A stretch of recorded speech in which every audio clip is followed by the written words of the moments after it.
Assalamualaikum warahmatullahi wabarakatuh.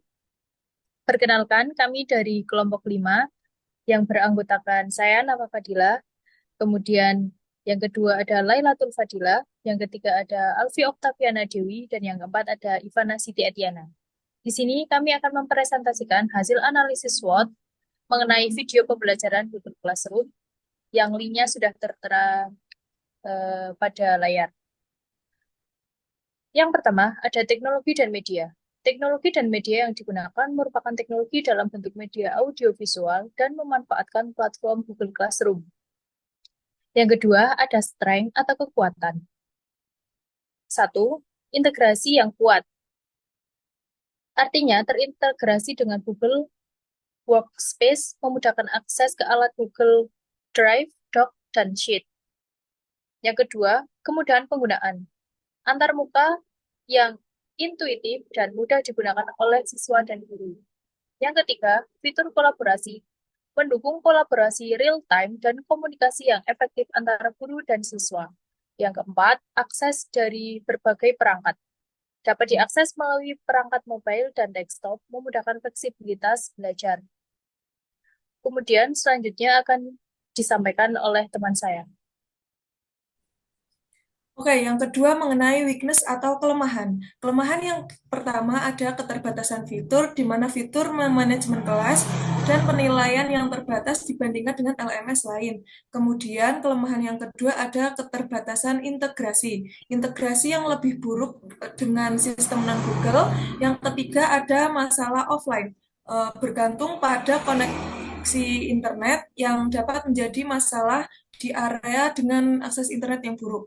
Kemudian ada yang keempat, kurangnya fitur kustomisasi terbatas dalam hal desain dan pengaturan kelas yang lebih mendetail. Selanjutnya akan dilanjutkan oleh saya.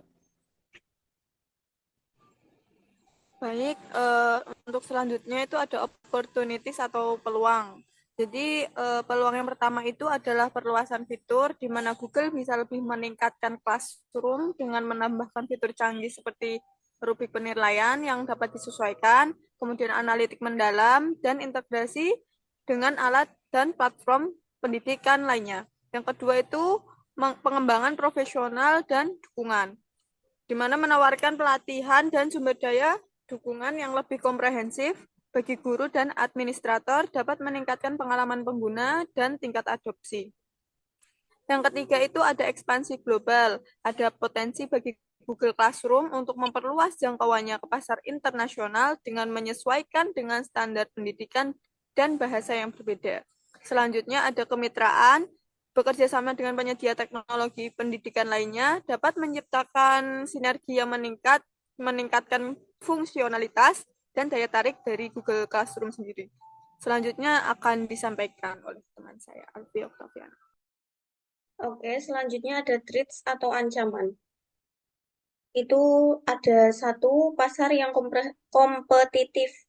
Adalah pasar LMS sangat kompetitif dengan pesaing kuat seperti Microsoft Teams for Education, Canvas, and Blackboard.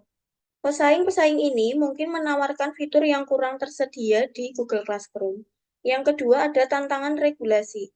Regulasi perlindungan data seperti GDPR di Eropa dapat menimbulkan tantangan dan masalah kepatuhan bagi Google Classroom, terutama dalam mengenai data siswa. Yang ketiga ada kebutuhan pendidikan yang berubah. Kebutuhan dan metodologi pendidikan yang berkembang mungkin memerlukan adaptasi cepat dari Google Classroom untuk tetap relevan dan efektif.